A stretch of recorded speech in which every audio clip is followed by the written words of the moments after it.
Kepada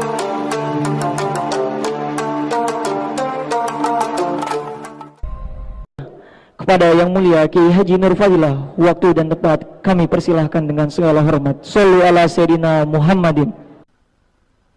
Assalamualaikum warahmatullahi wabarakatuh.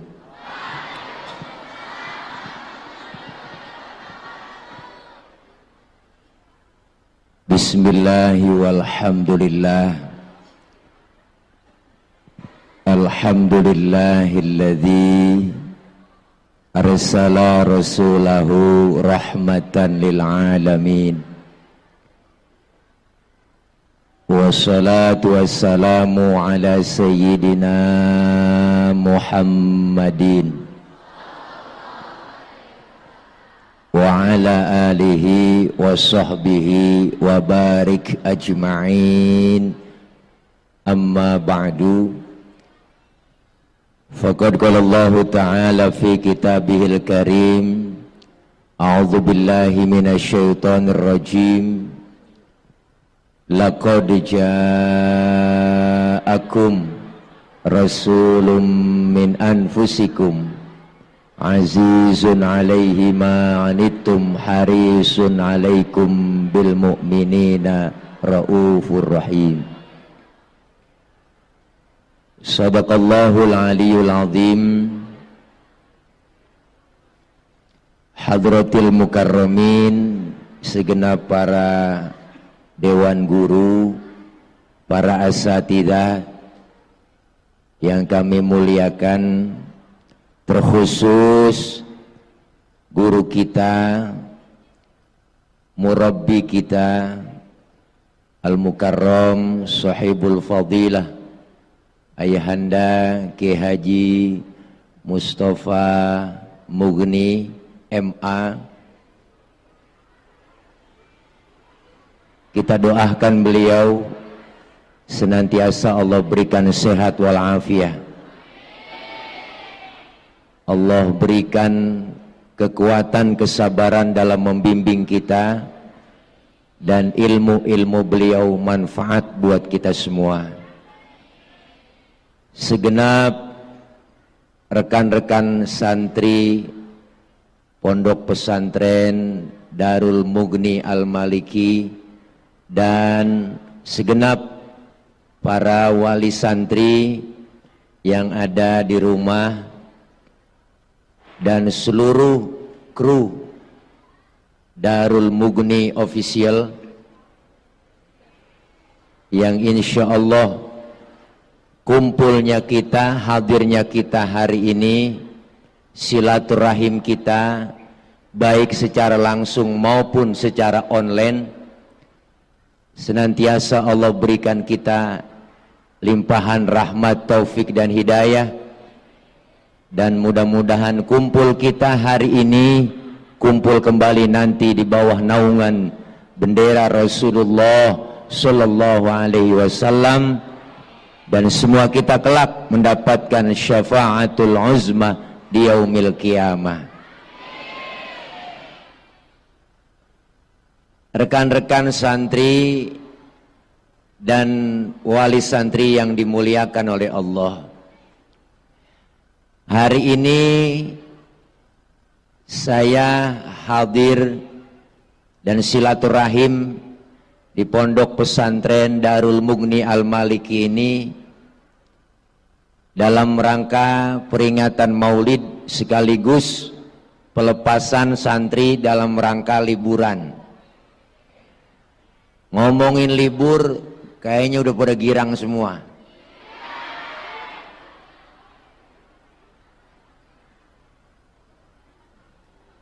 Maka Maulid hari ini mah nggak ceramah, ini kita kongko aja ini mak.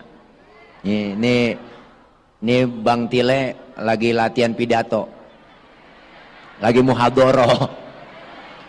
Nah, jadi banyak guru, banyak kiai. Kalau saya mah Ustadz PA beda. Nah, kita kongko aja, oke bro. Nah.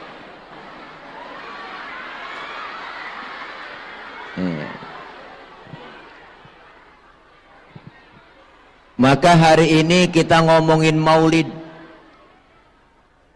Ada anak zaman sekarang, anak-anak milenial, bocah zaman now. Ada yang nanya, Pak Ustadz, siapa sih sebenarnya yang nyuruh kita maulid? Ada yang nanya. Emang bocah sekarang rada kepo.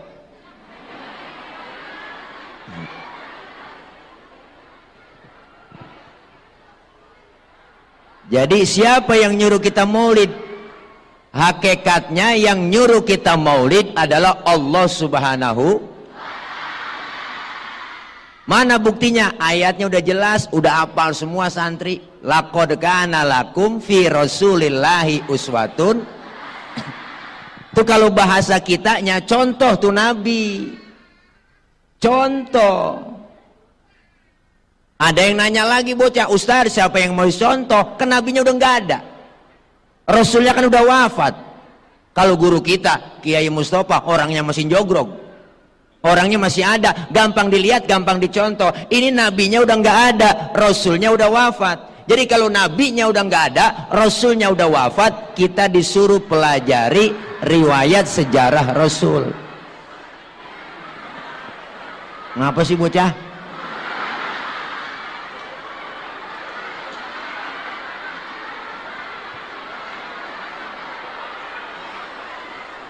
Lu bukan ngiatin gua, ngiatin video.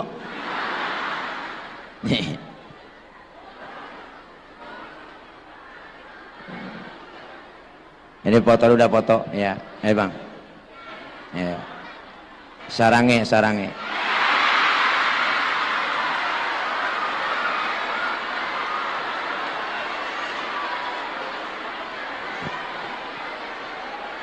Ya. Ayo balik lagi. Jadi kalau kita nabinya udah nggak ada, Rasulnya udah wafat, disuruh pelajari riwayat sejarah Rasul. Makanya ulama dulu tuh pada bikin sejarah pakai lagu. Kenapa? Orang kalau suruh ngapalin lagu sama ngapalin sejarah, saya yakin cepetan ngapalin lagu. Maka ulama dulu pada bikin sejarah pakai lagu. Timbul yang namanya Syarafal Anam, ada Maulid Barzanji, ada Maulid Diba, ada Simtuduror, ada Adhiya Ulami. Ini semua sejarah pakai lagu. Cuma kita kadang-kadang sama rawi apal banget. Bagi emak-emak apal lu rawi, sampai kulit-kulitnya apal. Tapi ditanya isinya, au. Makanya di rawi udah kita baca tuh. Assalamualaikum Zainal Anbiya. Assalamualaikum Atqal Atqiya. Ada kan di rawi? Ada. Rasul dikatakan Zainal Anbiya, penghias para nabi. Kenapa dikatakan penghias para nabi? Pertama, nabinya belum lahir, ceritanya udah ada duluan. Di rawi kita baca, An Atha ibn Yasar an Ka'bil Ahbar qala 'allamani abi Taurata illa sifran wahidan kana yakhtimuhu wa yudkhiluhu sunduk. Falamma mata abi fatahtuhu fa idza fihi nabiyyun yakhruju akhir zaman mauliduhu bi Makkah wa hijratuhu bil Madinah wa sultanuhu bisyam. Ada kan di rawi? Dulu sebelum Nabi lahir ada yang namanya Yasar. Yasar ini ahli Taurat, kitab Taurat hafal semua sampai khatam total. Diajarin sama anaknya yang namanya si Ato. Kalau bahasa kita begini, Tok, lu pelajarin nih kitab Taurat ya, sampai khatam total. Illa sifron wahidan, kecuali yang selembar. Yang selembar lu jangan pelajarin. Apain? Wa yudkhiluhu sunduk, masukin ke dalam kotak, kunci rapat-rapat. Cuma anak dulu dengar kata. Kalau kata bapaknya simpen, simpen. Kalau kata bapaknya jangan, jangan.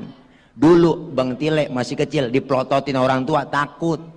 Anak sekarang jangankan kita pelototin, kita omelin, tenggorokan bapaknya jelongok. Ngapa lu bang? Ngapa lu bang? Putus sekarang. Tapi santri Darul Mughni Al Maliki enggak. Alhamdulillah. Tuh.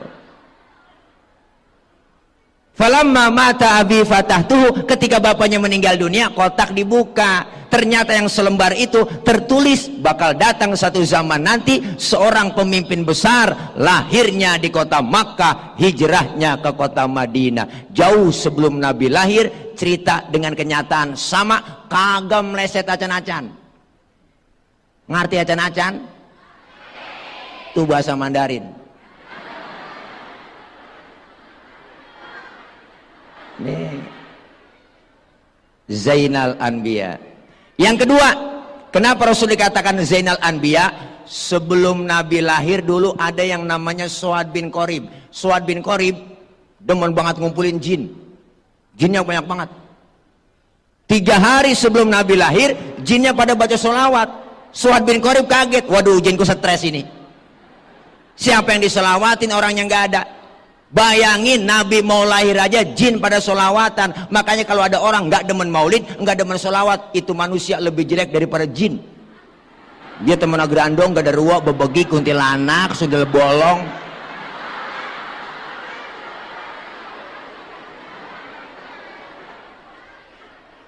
Jin aja baca sholawat. Makanya sholawat luar biasa. Ustaz, saya nggak punya wudhu, baca sholawat ada pahalanya nggak? Tetap berpahala. Baca sholawat dalam keadaan riya sekalipun, pengen pamer, pengen dipuji orang, tetap ada pahalanya. Sholawat mbak, sholawat, sholawat, sholawat. Lihat emak-emak kita tuh di rumah, orang tua dulu, masya Allah. Saya punya uwa tuh, punya nenek, kalau masak baca sholawat, nyuci, goreng tempe, bikin sambal. Orang dulu berkah. Kenapa? Berkah sholawat. Makanya wajar masakan orang tua dulu sedep-sedep, karena dibarengin sama sholawat. Lagi goreng tempe aja sholawatan, ya muhaimin ya salam salimna wal muslimin lin nabi khairil anam wa bi ummil mu'minin. Tuh. Keenakan selawat, tempenya hangus. Pas lakinya makan marah-marah, malu ngapa tempe hangus? Gara-gara Muhaimin bang.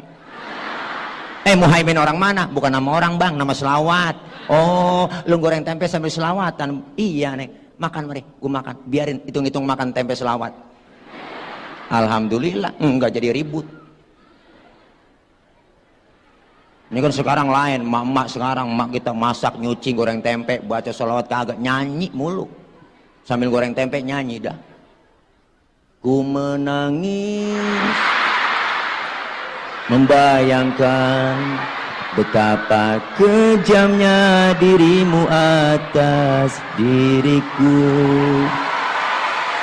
Kau duakan cinta ini, kau pergi bersamanya.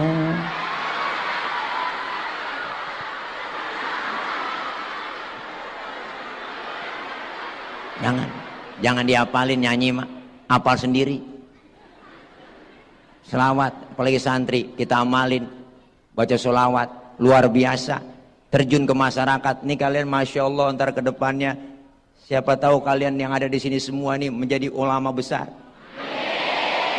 Terjun ke masyarakat, masya Allah. Sekarang ini generasi muda kita, nih jujur aja, banyak tantangan, godaan, rintangan, perjuangan.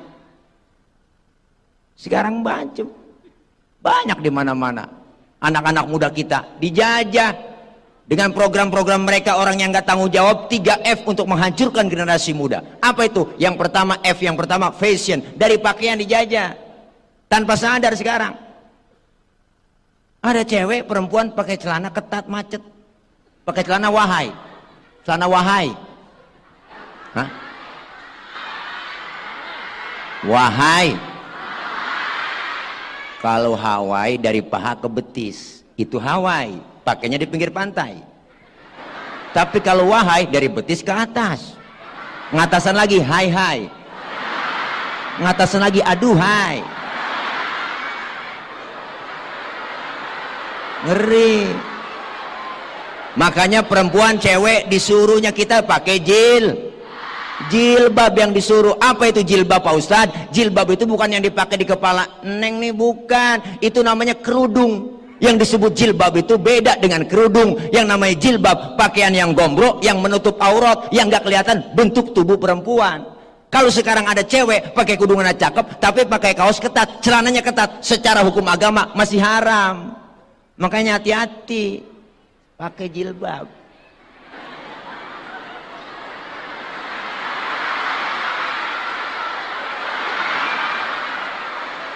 Ini kameramen sentimen kali ya. Saya dijum mulu. Ini emang mukanya muka tua. Iya. Tapi keren. Keren dong. Iya. Keren. Keren. Keren peng. Maafin ini para wali santri yang ada nonton di Darul Mugni official, maafin ya wali santri. Ini salah ngundang ustadz, maafin ya.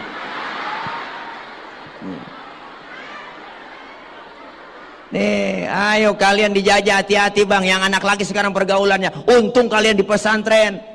Sekarang lembaga pondok pesantren dianggap sebelah mata. Jangan begitu. Sekolah umum mana kita lihat, mohon maaf.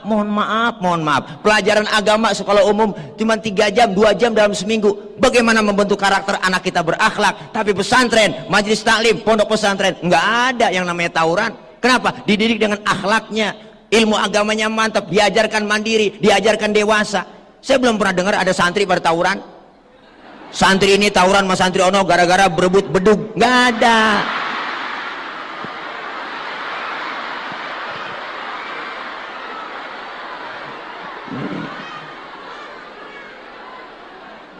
Makanya beruntung kalian di pesantren, alhamdulillah.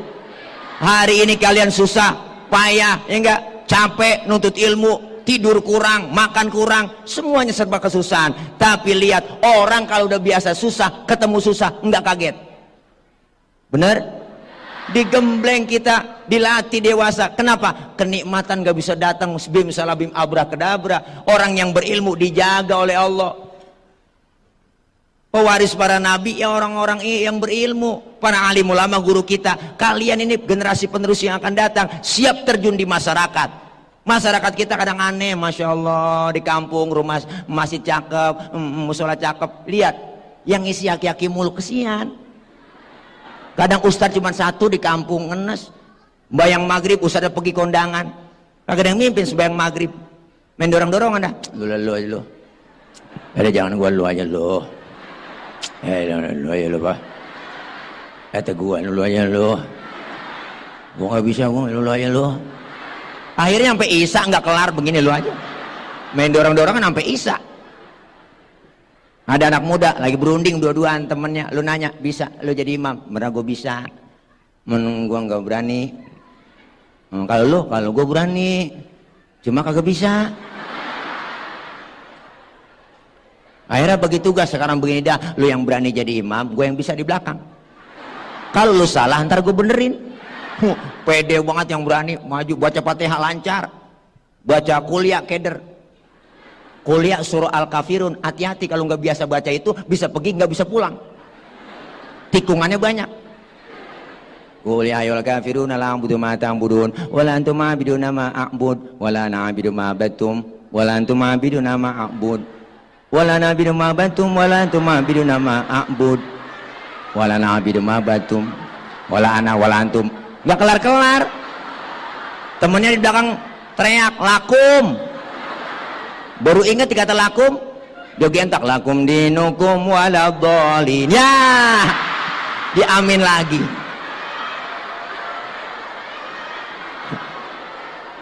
Nih, bukan yang nggak terjadi.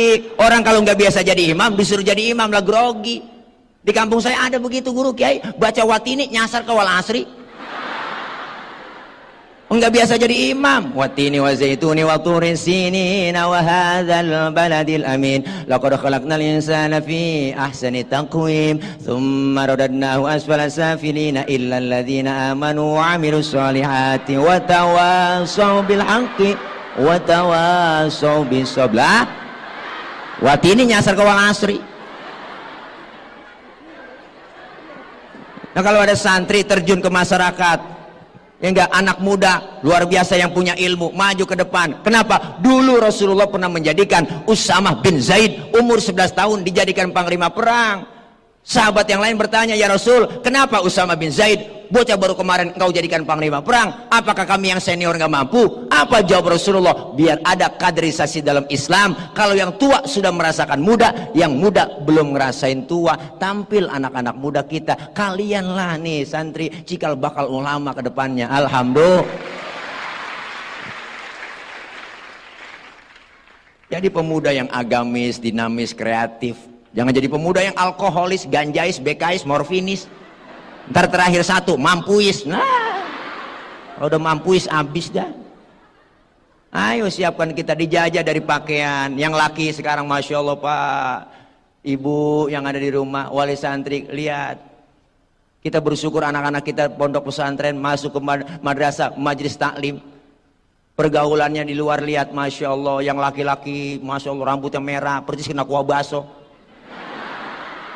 Pakai anting bukan emas kawat, mending antingnya cakep hadiah cikih. Ya Allah, udah kagak resep banget ngelihatnya.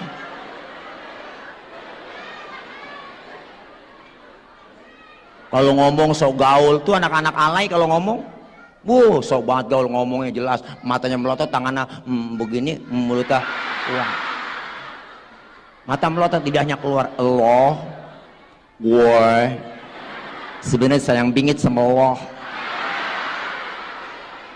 Please deh, nggak usah gitu, keles. Dia manggil bapaknya bokap, emaknya dipanggil nyokap, disingkat bonyok. Bokap nyokap. Kalau ngomong soal lain, udah anak santri nggak usah ikut-ikutan yang model begitu. Alhamdulillah. Kalau anak alay ngeri, ntar kalau kau bawa mati kan sesuai kebiasaan. Kalau ngomong begitu mulu, Allah, woi. Akhirnya masuk ke dalam kubur, tanya sama malaikat, marrobuka, siapa Tuhan kamu? Kasih tahu nggak ya? Anak alay, anak alay.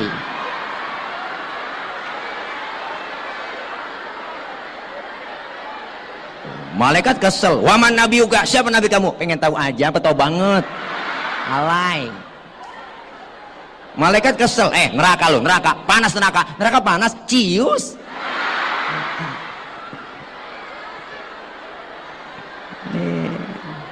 Ayo, kita harus bangga jadi santri. Alhamdulillah. Tuh, makanya nih kita maulid mengikuti ajaran dan anjuran yang dipraktekkan oleh Rasulullah.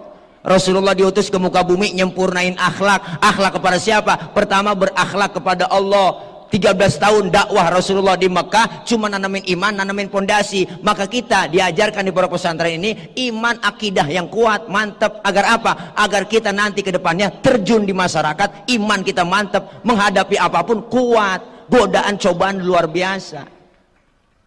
Tantangan kita ke depan lebih berat lagi. Makanya orang tua, santri, wali santri harus bangga, harus berani berkata, tong, bapak lu cuma tamat SD, lu kudu sarjana. Begitu. Bapak lu cuma jadi RT, lu camat. Bapak lu tukang tambal ban, lu kudu punya pabrik ban. Artinya apa? Biarin bapak lu nih pala jadi kaki, kaki jadi pala, asal lu tetap sekolah. Bu, ibu-ibu nih yang di rumah, anak sekolahin, jangan gelang doang digedein. Artinya apa? Ini semuanya cikal bakal generasi yang akan datang. Insya Allah pondok pesantren Darul Mughni, santri yang ada di sini semuanya menjadi orang yang khairun nas anfa'uhum linnas. Ini Rasulullah kita kaji, banyak riwayat sejarah di situ, kemuliaan akhlaknya kita bisa tiru. Dirawi Al-Imam Syekh Ja'far Al-Barzanji menyatakan, wa kana sallallahu alaihi wasallam syadidal haya'i wa tawadhu. Rasulullah orangnya sangat pemalu, Rasulullah orangnya sangat tawadhu, Nabi orangnya maluan banget. Pernah satu hari Nabi lagi naik ke atas Ka'bah, dandanin Ka'bah lagi rusak. Angin kenceng, niup gamis Rasulullah, kesingkap gamisnya, betisnya kelihatan oleh orang dari bawah. Mukanya Rasulullah pucet, malu. Kenapa? Betis kelihatan dari bawah. Malu tibang betis doang. Sekarang urat malu udah pada putus orang. Nenek-nenek kagak ada pikirannya pakai celana wahai naik motor Mio, ngebut keliling komplek. Kagak taunya bukan knalpot racing, kagak taunya kulit ketiup angin najong. Nih. Nabi betisnya kelihatan malu, luar biasa, syadidal haya wa tawadhu, rendah hati, enggak sombong, pangkat lebih tinggi dari kenabian, lebih tinggi dari kerasulan, dijamin masuk surga, dihindarkan dari api neraka. Rasulullah dihapus dosanya yang lalu, yang akan datang udah diusap, dihapus, ditipek, digebeg. Enggak ada, tapi Rasulullah pangkatnya tinggi, enggak sombong, enggak marahan, rendah hati orangnya. Pernah satu hari Nabi lagi jalan-jalan sama Siti Aisyah, lagi weekend. Ada orang kafir lewat, orang kafir beri salam. Beda sama kita, kalau kita kan beri salam assalamu alaika, dia lain asyammu alaika. Syammun artinya racun. Asyammu alaika ya Muhammad, diterjemahin mampus lu Muhammad. Nabi dikata mampus, marah? Enggak, yang marah Siti Aisyah. Dibalikin itu orang, asyammu alaika wa la'natullahi wa azabuh, lu yang mampus, dilaknat, diazab lu. Tuh perempuan asal tahu aja, dikasih satu mulangin tiga. Makanya perempuan disebut kaum Hawa, kita laki-laki kaum Adam. Adam mingkem, diem semua rapi. Adam, ini Hawa nih, Hawa recet sebelah sono dari tadi. Nih.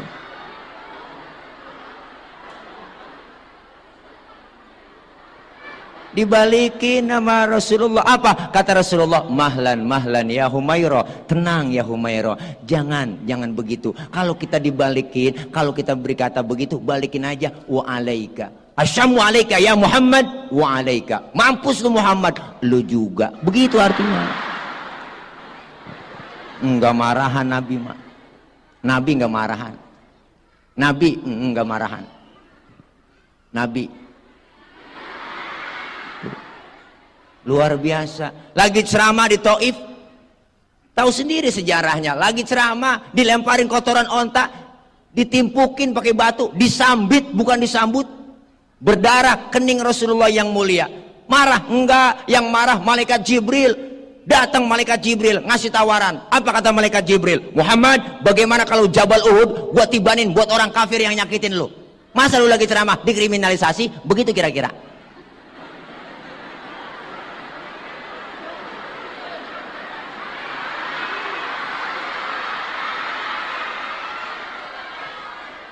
Masa lu lagi ceramah dikatain begitu, ditakolin, disambitin? Udah, gue tibanin Jabal Uhud. Jangan Jibril. Emang apa sih man? Ini kalau bahasa kita.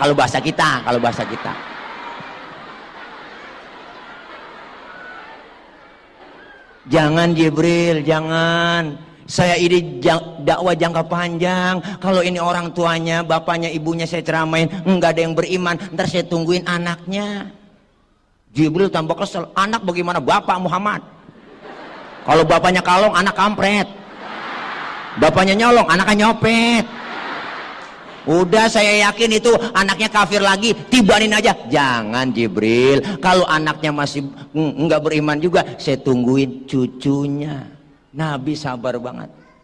Terus mau kamu apa? Saya mau doain aja. Didoain tuh yang nyambitin, Allahumma hdi qaumi fa innahum la ya'lamun. Ya Allah, kasih petunjuk hidayah buat mereka yang nyambitin saya, karena mereka enggak tahu. Tuh alhamdulillah, luar biasa. Kalau saya begitu modelnya lain urusan. Umpama tidak lagi ceramah, dilemparin batu sama orang, wow, ada datang malaikat Jibril, tile. Umpama bagaimana kalau Monas gue cabut, gue tibanin yang nakolin lo? Apa kata saya? Sikat Jibril, mampusin aja, saya kata gitu. Beda.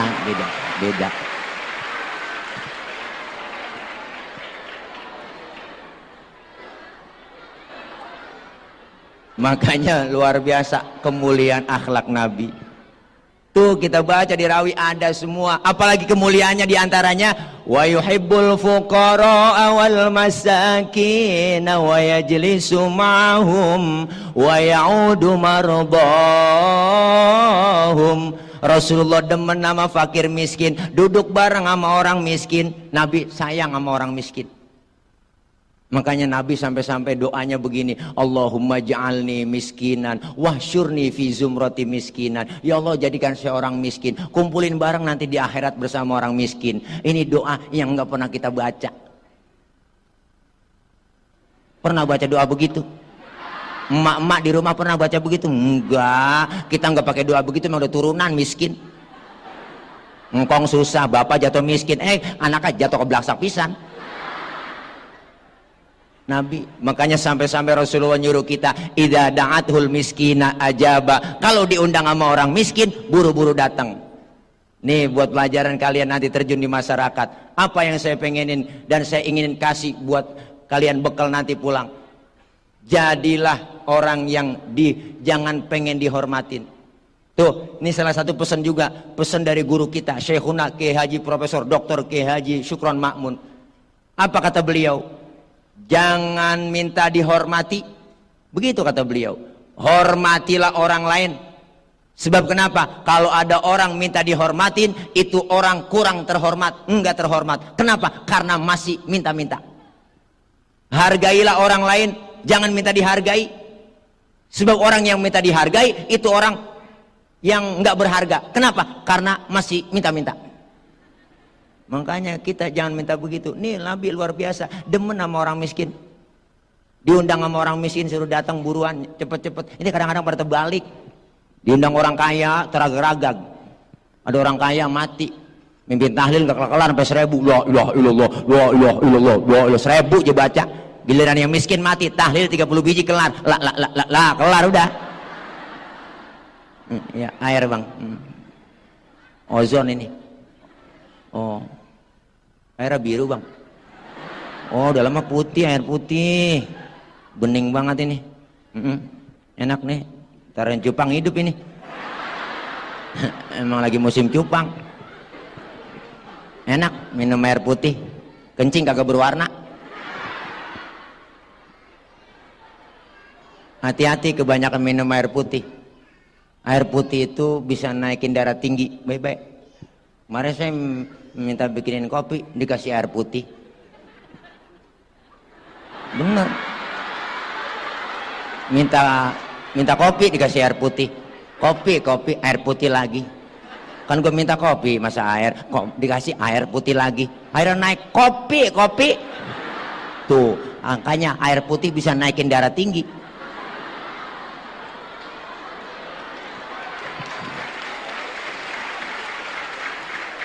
Ngapa tepuk tangan? Kayak maling motor disurakin begitu kita. Nih Masya Allah, kemuliaan akhlak Nabi. Wa yuhibbul fuqara, demen sama orang miskin, duduk bareng sama orang miskin. Nabi nengokin orang sakit, sunnah. Kalau sekarang lagi dilarang nengokin orang sakit di rumah sakit. Ngeri.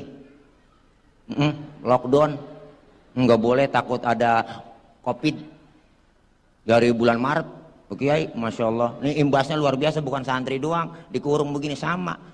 Ustadz, Kiai mau balik, semuanya pada kena lockdown dari bulan Maret kemarin.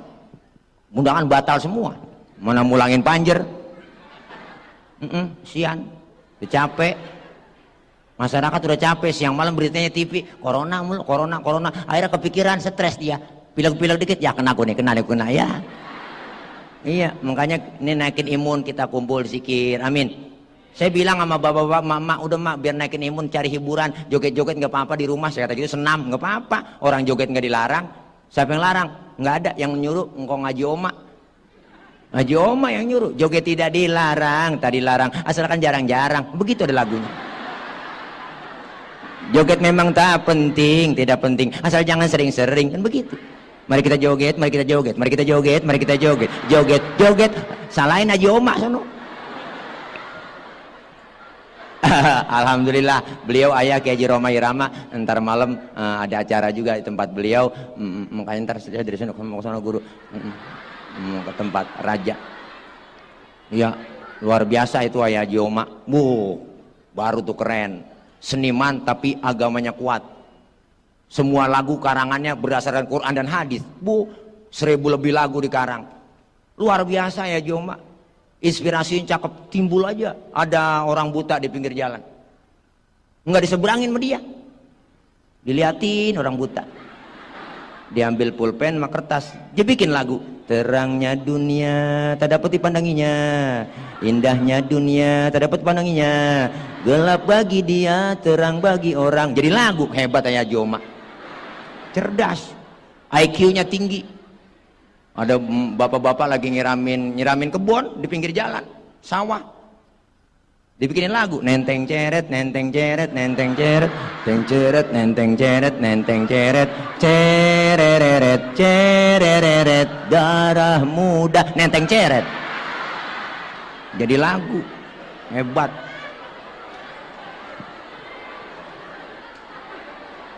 Ada bocah lagi naik motor ngetrek kencang banget, ada dia lewat, rem tangan, rem tangan. Rem tangan sekuat tenaga. Jadi lagu, rem tangan. Oh itu rintangan. Itu balik ya. Hebat. Tuh Masya Allah, luar biasa dan nih kita anak-anak muda, ayo. Wa yuhibbul fuqara, demen sama orang miskin. Nengokin orang sakit sunnah. Bawa tentengan. Jangan nengokin doang. Minimal jeruk 2 kilo bawa. Ini kadang-kadang nengokin orang sakit datang doang, kagak bawa apa-apa. Orang lagi diimpus ditanya, emang apa yang lu rasain sih Ji? Yang sakit nyaut, nggak ada yang gue rasa-rasa.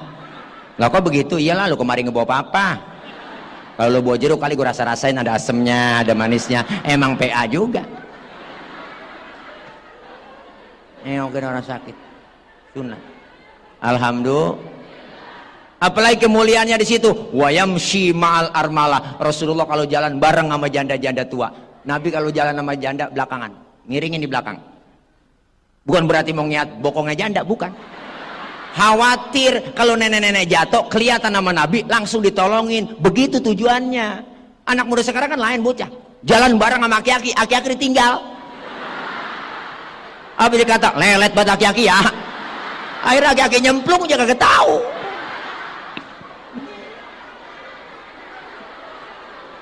Ajarin semua ada adab akhlak kemuliaan Nabi, maka kita jadi santri insya Allah sempurna akhlak kita, amin. Kita diajarkan bagaimana berakhlak kepada Allah, ibadah, diajarin kita ngaji, diajarin kitab kuning, diajarin fikih, diajarin tasawuf, di sini semua diajarin. Makanya kita nuntut ilmu nggak ada ruginya. Sampai sekarang pun saya masih nyari ilmu. Orang nuntut ilmu nggak ada batas waktunya. Dari mulai di bedong sampai di bedong lagi. Kalau udah di bedong lagi sama amil mati. Ini kita kumpul, Masya Allah, belajar supaya paham ilmu. Hukum Islam tuh gampang, jangan digampang-gampangin. Sekarang banyak orang belajar ilmunya bukan melalui kiai, ngajinya pakai YouTube, ngajinya pakai internet. Akhirnya ngaji sama Google, nanyanya sama kiai. Agama semua dikaitin hukumnya dengan akalnya. Kalau nyambung dengan akal dia ikutin, yang nggak nyambung nggak diikutin.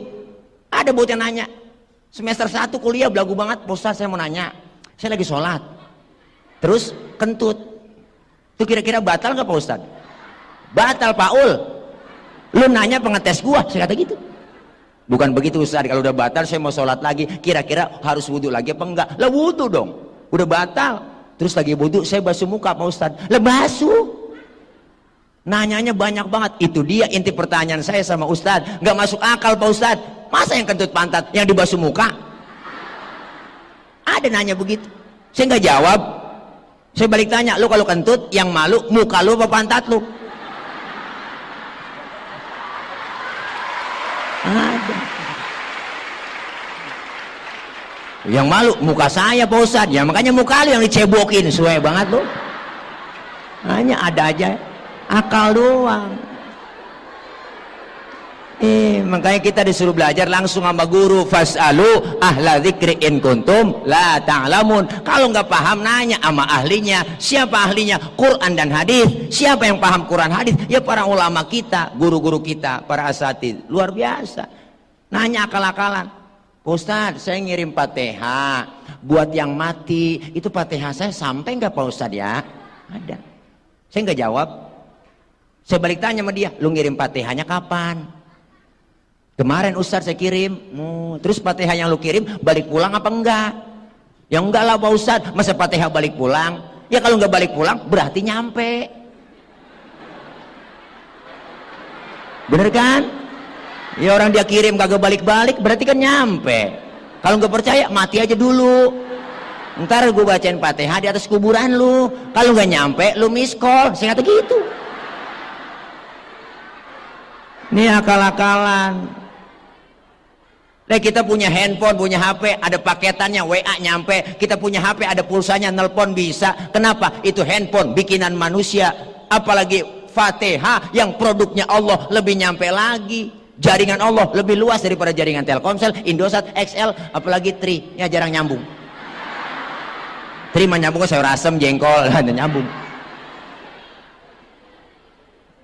Nih Masya Allah nggak ada ruginya kita ngaji sama guru. Sekarang nanya begitu bang, banyak orang yang bisa nyalahin doang.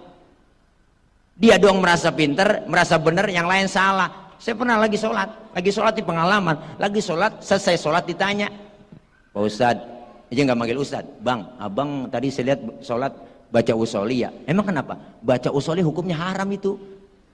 Waduh, dalam hati ngomong, nih orang ngajarin berantem ini. Lo baca usoli dibilang haram? Kan kita mau sholat ngadep kiblat, sebelum takbir kan mulut kita ucap tuh dengan lafaz usolli fardul maghribi salasa rakaatin mustaqbilal qiblati adaan lillahi ta'ala. Mulut selesai ngomong, tangan angkat sambil ucap Allah. Mulut ngomong Allah, hati barengin niat sahjak usai sholat maghrib 3 rakaat menghadap kiblat fardu karena Allah Ta'ala. Hu akbar. Biar sinkron antara mulut sama hati, biar tambah khusyuk. Ini madhab Imam Syafi'i. Yang kagak boleh bagaimana? Yang nggak boleh baca usolinya habis takbir. Allahu Akbar, usoli fardul maghrib. Ini yang kagak boleh. Lah udah takbir baca usoli. Nggak pakai usoli bagaimana Pak Ustadz? Ya nggak ngapa-ngapa, karena baca usoli bukan rukun dalam sholat. Kita udah kepepet waktu maghrib, langsung aja takbir, tapi barengin niat di hati Allah, barengin niat di hati Allahu Akbar, sah. Bahkan kalau menurut saya sebelum kita takbir nyanyi masih boleh. Kita mau sholat nih ngadep kiblat, sebelum takbir nyanyi sampai hatimu begitu tega di depan mataku kau jual cinta, begitu hina begitu rendahnya dirimu rela ditukar rupiah, betapa lemah imanmu tak mampu menahan nafsu, tak sudi lagi ku melihatmu sampai hatimu. Takbir dah Allah. Ngikutin dalam hati niat barengin. Allahu Akbar. Menurut ilmu fikih, sholat kita sah. Kenapa saya katakan sah? Nyanyinya sebelum takbir. Cuman masalahnya di mana? Masalahnya kita punya otak apa kagak? Itu doang. Masa kita mau sembahyang nyanyi, Paul? Kalau mau sembahyang lu jangan nyanyi. Ada adabnya, aturannya. Makanya kita diajarin sama guru. Alhamdulillah. Ini kita berakhlak kepada Allah, perbaiki akhlak kita, ibadah perbaiki dengan cara apa? Nyari ilmu. Dengan ilmu hidup jadi mudah. Orang ada ilmunya gampang. Mana buktinya? Saya ngomong di sini, Bang Tile ngomong di sini, yang di ujung sono kedengeran. Kenapa kedengeran? Karena ngomongnya pakai ilmu. Ilmu apa? Ilmu teknologi, sound system. Kalau nggak ada ginian lecet tenggorokan. Ini ilmu, ngomong pelan yang jauh kedengeran. Ilmu bikin mudah. Bang Tile pernah tablik akbar lapangan banyak jamaah, ngecek sound dulu, cek sound. Bapak Ibu yang di pojok sono kedengeran nggak? Enggak. Ya berarti kedengeran. Ya orang dia nyaut kan PA jamaah itu. Gitu. Saya nanya bener-bener, yang di sono kedengeran nggak Pak? Enggak. Ya berarti kedengeran. Ilmu bikin mudah. Ilmu bikin mudah. Yang hari ini terjadi di Amerika, di luar negeri bisa kita tahu lewat mana? Lewat ilmu.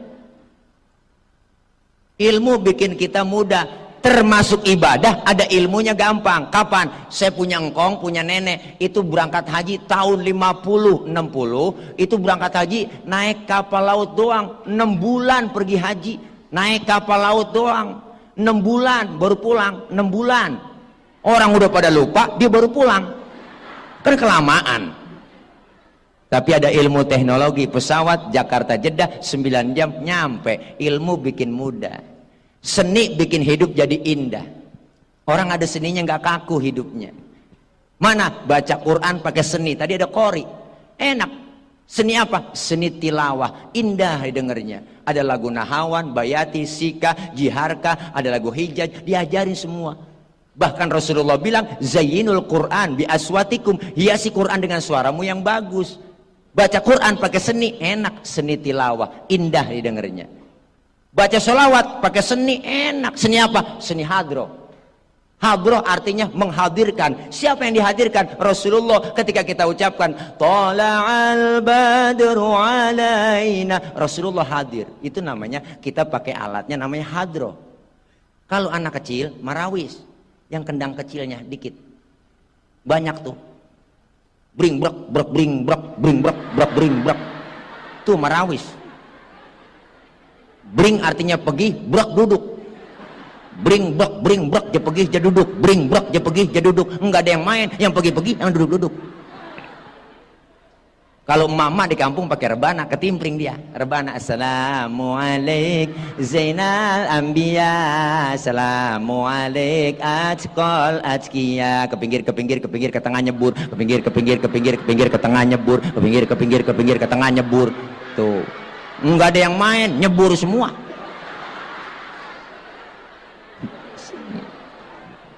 Hidup ada seninya enak. Baca sholawat pakai seni. Coba baca sholawat, enggak ada lagunya, kenceng doang, enggak ada lagunya, kurang enak. Salatullah, salamullah, atau Rasulillah, kurang enak. Pakai hadroh kan enak. Salatullah salamullah ala toha rasulillah, salatullah salamullah ala yasin habibillah. Pakai seni enak. Azan di masjid tuh, masjid kita cakep. Kalau nggak pakai lagu kaku. Allahu Akbar, Allahu Akbar, lo kaget orang. Makanya pakai seni, suaranya enak, lagunya bagus. Jangan kayak bocah kampung saya, azannya bener, lagunya salah. Lagu dangdut dibuat azan, mana azan maghrib kedengeran semua. Hayya 'alas shalah, hayya 'alas shalah, hayya 'alal falah, hayya 'alal falah, Allahu Akbar. Lepea. Maafin ini guru ya. Tuh. Diajarin, seni bikin hidup jadi indah. Alhamdulillah. Ilmu bikin mudah, seni bikin hidup jadi indah, agama bikin hidup jadi terarah. Orang ada agamanya, hidupnya terarah. Kenapa? Karena agama itu aturan. Orang yang beragama, orang yang ngikutin aturan. Kita muslim, ada aturannya. Rukun Islam, rukun iman, diajarin semua di situ ada. Islam itu agama universal, mengatur dalam segi kehidupan apapun. Hidup berumah tangga, bermasyarakat, berbangsa, bernegara, berpolitik, ada semua. Ketinggian kita ngomong politik agak paham, ajaran Islam yang kecil-kecil sering kita lupain. Islam ngajarin masuk kamar mandi, keluar kamar mandi, ada doanya, bener? Adab akhlaknya diajarin, masuk kaki kiri, keluar kaki kanan, mau makan, selesai makan, doanya ada. Adab akhlak makan diajarin. Kalau makan satu nampan bertiga, itu adabnya pakai. Apa adabnya Pak Ustadz? Pertama, suapan kecilin, jangan gede-gede. Adab. Yang kedua, lagi makan bareng begitu, jangan ngeliatin muka temen kita lagi makan. Ini makan bareng satu nampan kita liatin orang. Orang yang diliatin kesinggung, dalam hatinya ngomong, lapar banget gua kayaknya ini diliatin tuh. Adab. Yang ketiga, adabnya apa? Kalau emang jatah kita bagian di situ, rawatin aja, maju mundur situ aja udah. Jangan punya teman kita jatahnya kita korek-korek, longsor. Ada adabnya. Ngajarin. Islam ngajarin tuh. Mau makan, selesai makan doanya ada. Mau tidur, bangun tidur doanya ada. Lagi kumpul bareng, kita rame-rame ngobrol. Lagi ngobrol rame-rame bareng, dengar suara kentut. Islam ngajarin, yang denger kentut disuruh pura-pura kagak denger. Islam. Nggak ada agama yang lain ngajarin kentut, nggak ada. Di Islam doang, sampai kentut aja ada adabnya. Makanya kalau lagi kumpul bareng, dengar suara kentut, diem. Jangan ribut, rasain aja.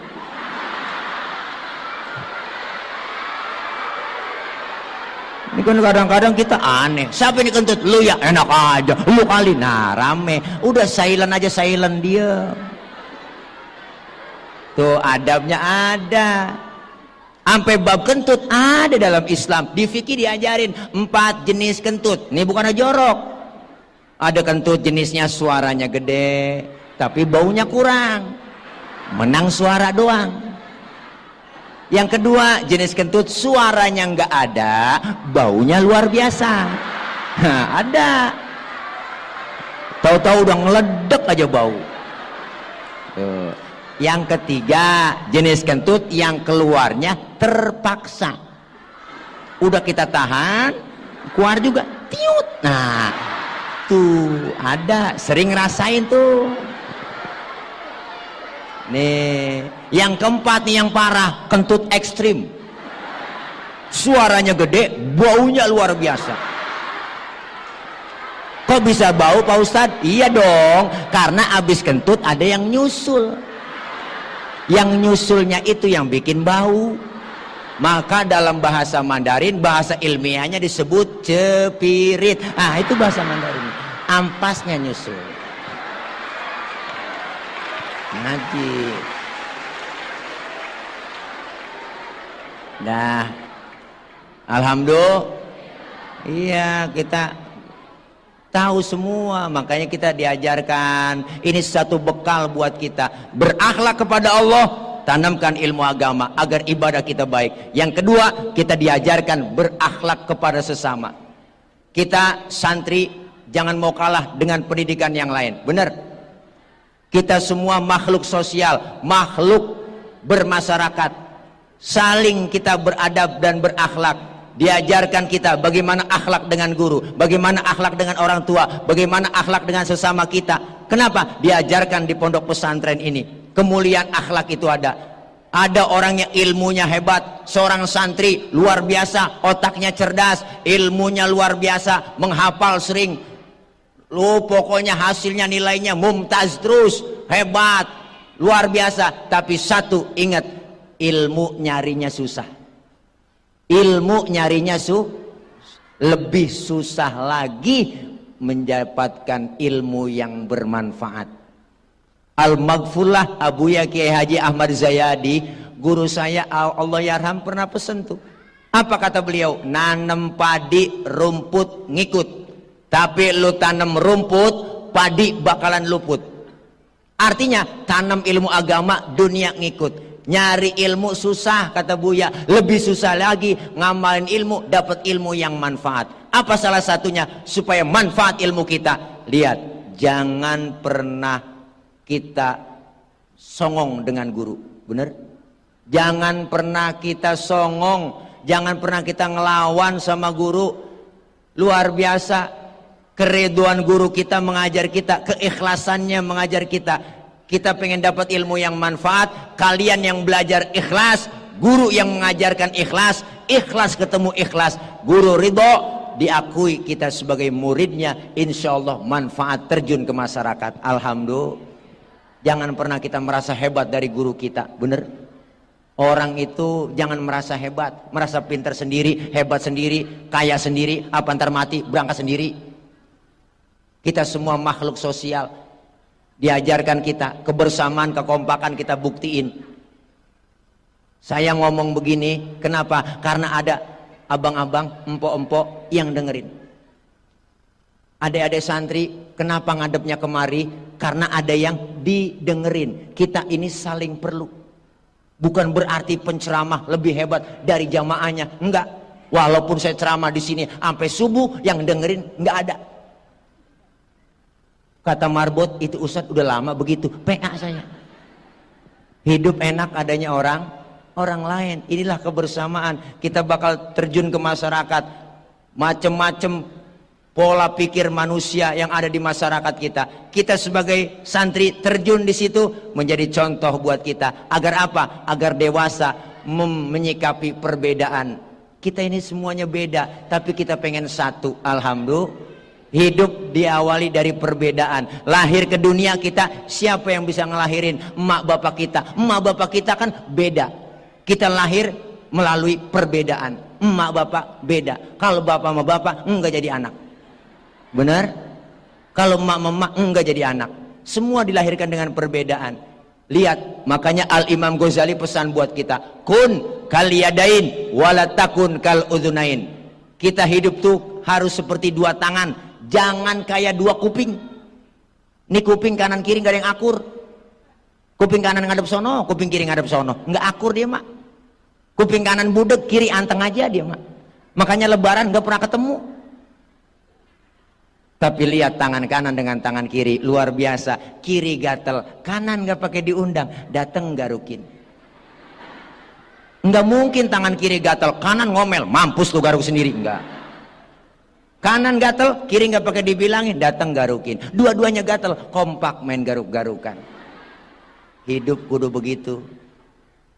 Tangan kanan cakep-cakep kerjaannya, salaman, tanda tangan, mau makan, nerima duit. Tangan kanan, yang kiri nggak pernah iri.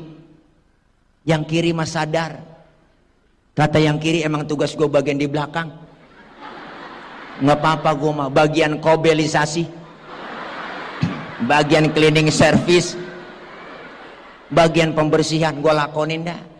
Tapi yang kanan nggak sombong, mentang-mentang cakep kerjaannya, inget sama yang kiri. Apa kata kanan? Kiri, lu yang sabar. Walaupun yang terima duit gue, ntar gue ke mall, gue beliin jam tangan, kan yang make lu. Beda tapi akur, kompak, kerjasamanya rapi. Kapan kita jalan lenggang, tangan kanan maju ke depan, kiri ngalah, mundur ke belakang. Kiri yang ke depan, kanan gantian. Iya dah, gua ngalah ke belakang. Cakep jalan kita. Coba lagi jalan, kanan kiri nggak ada yang ngalah. Jalan begini kita. Jadi kayak robot. Jadi kayak pampir. Itu namanya statis, jumud, beku, nggak pernah maju-maju. Kita pengen kebersamaan itu, berakhlak kepada sesama. Yang ketiga, kita dianjurkan berakhlak kepada alam. Kalian adalah santri, tahu ilmunya semuanya. Berapa banyak sekarang alam kita udah nggak bersahabat dengan kita. Kenapa? Karena ulah tangan-tangan manusia yang nggak bertanggung jawab. Gunung makhluk, air makhluk, angin makhluk, bumi makhluk. Makhluk nggak bakal bergerak kalau nggak ada yang gerakin. Siapa yang gerakin? Sang Kholik. Kalau kata Allah gunung, batuk, batuk tuh gunung. Merapi udah muntah, Sinabung udah muntah, Anak Krakatau meriang, Semeru ampeg, gunung pada demo. Kalau kita demo, polisi yang ngademin, Satpol PP ngademin. Tapi kalau gunung demo, siapa yang mau ngademin? Mbah Marijan udah tewas, udah ketemu dalam kubur sama Mbah Surip. Kata Mbah Surip, tenang aja Mbah Marijan, tak gendong, aman di sana dia. Gunung demo, air datang yang banyak, banjir di mana-mana. Angin muter yang kencang, puting beliung. Ya Allah, luar biasa.